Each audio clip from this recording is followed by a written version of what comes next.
Alô, pessoal. Vocês devem estar informados de que a polícia, chefiada por um delegado que foi assessor condecorado do governador petista de Minas Gerais, foi proibida de divulgar os dados da investigação declaradamente para não ajudar o Bolsonaro.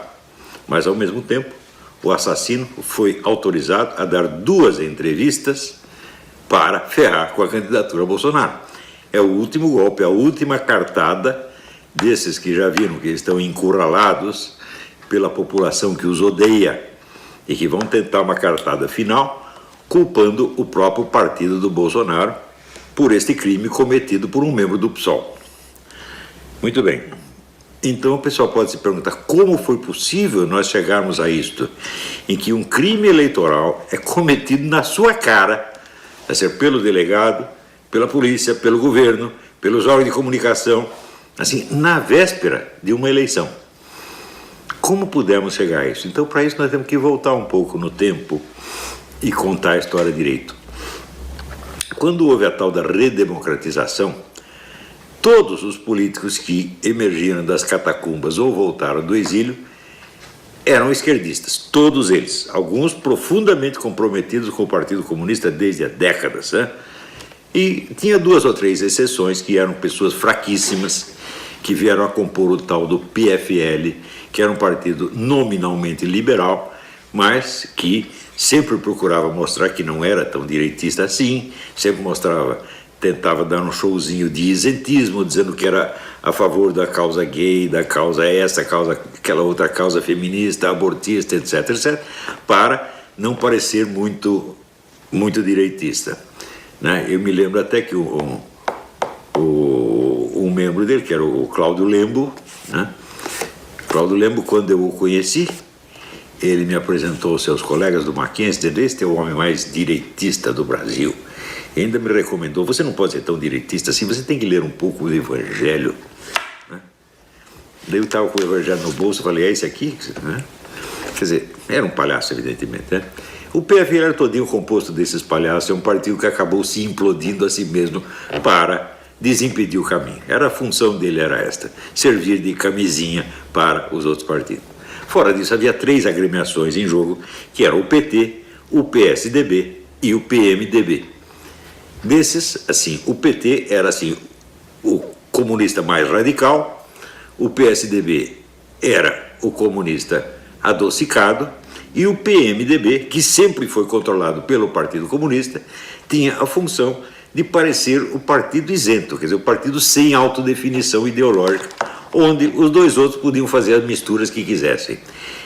Este composto, que estava 100% a serviço dos comunistas, foi o que constituiu o que nós chamamos a democracia brasileira, a redemocratização.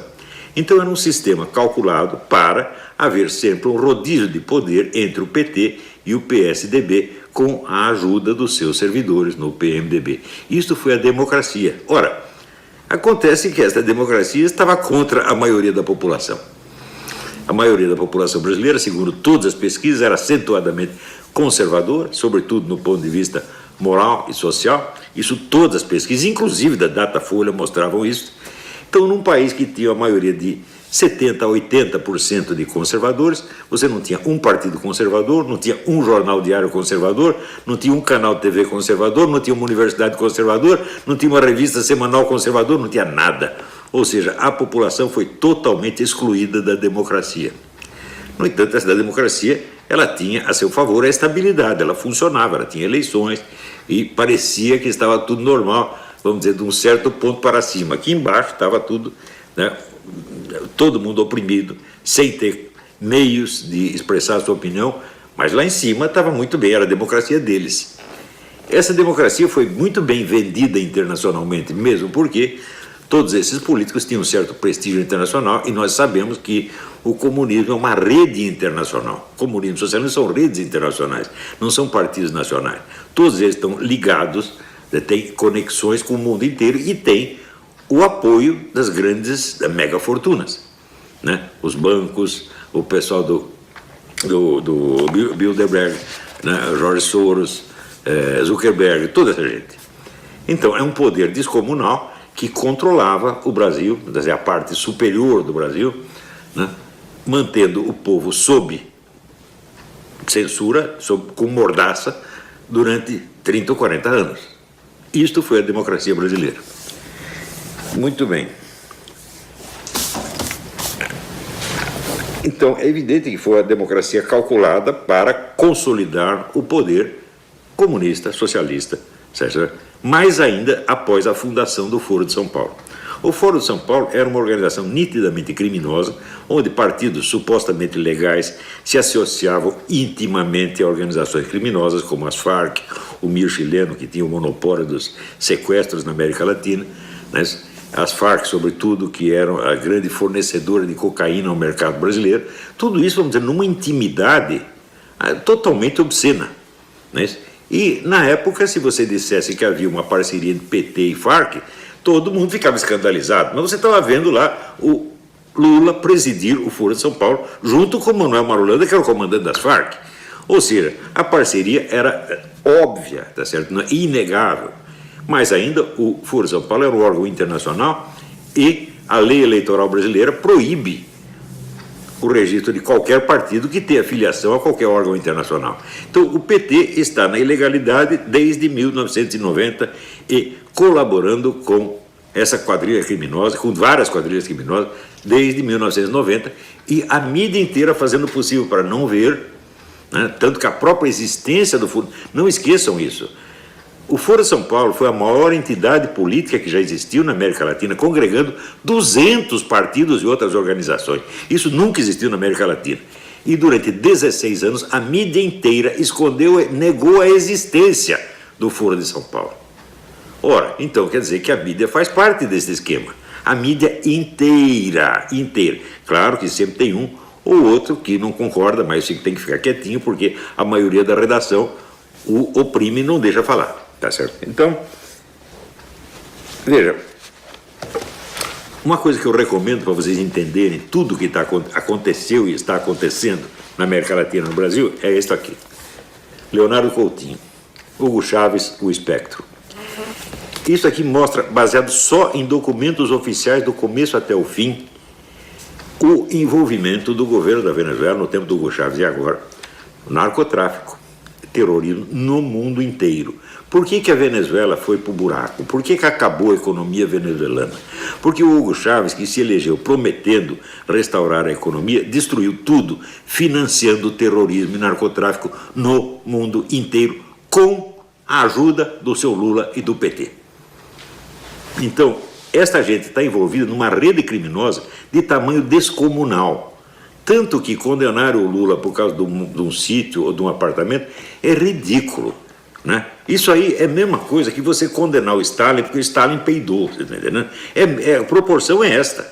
Quer dizer, estão pegando os crimes pequenos porque os grandes são grandes demais e todo mundo tem medo de mexer nisso. Então, não deixem de ler esse livro. Agora, este camarada aqui, ele era repórter da Veja. E ele conta, eu vou dar aqui só ler 2 linhas, só para você ter ideia de como é que são as coisas.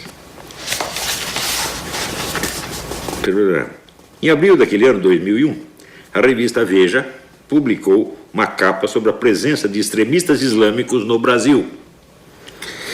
Alguns deles eram procurados em seus países de origem por terem realizado atentados. Outros eram identificados como membros ativos dessas organizações. Assinada por mim e pelo fotógrafo Manuel Marques, a reportagem se baseou exclusivamente em documentos oficiais. Coube-nos localizá-los e mostrá-los no seu novo habitat. O trabalho provocou 2 efeitos. Levou-me a ser mal falado entre os colegas de redação nas mesas de bar. Esse é um dos efeitos, o outro não interessa. Veja, a classe jornalística é 100% cúmplice desta coisa. São todos criminosos, gente, não estou brincando. Então, se você ainda tem um pingo de confiança em Folha de São Paulo, Globo, Estadão, Veja, você está sendo simplesmente enganado, porque faz parte do esquema para manter no poder PT e PSDB contra a vontade expressa da maioria da população. E para dar a essas organizações os meios de cometer todos os crimes que desejem, sem jamais ser punidos. E esses crimes não é assim, uma compra ilegal de um apartamento ou de um sítio. Não, esses crimes são terrorismo e narcotráfico. Essa gente está matando milhões de pessoas no Brasil. Né? São genocidas, todos eles. E é esse esquema que está defendendo esses partidos, com a cumplicidade, inclusive, de pessoas que se dizem conservadoras, tipo Alckmin e outros, né? Alckmin, Amoedo, né? Partido Novo, essa porcariada toda. Tudo isso está dentro de um maior esquema criminoso que já existiu no continente. Quando fala de esquema criminoso, não é assim, propina, não é dinheirinho que escorregou daqui para lá. Não, gente, é genocídio, é morticínio, é genocídio, é terrorismo. Né? Então, é claro que eles têm que se defender, porque eles sabem que quando o Bolsonaro for eleito, eles serão investigados e punidos. Eles não podem permitir que isso aconteça de jeito nenhum. Então estão se apegando a tudo, inclusive a este crime eleitoral explícito, descarado e obsceno que será colocar este seu Adélio, esse criminoso, na televisão, na véspera da eleição, para prejudicar um candidato.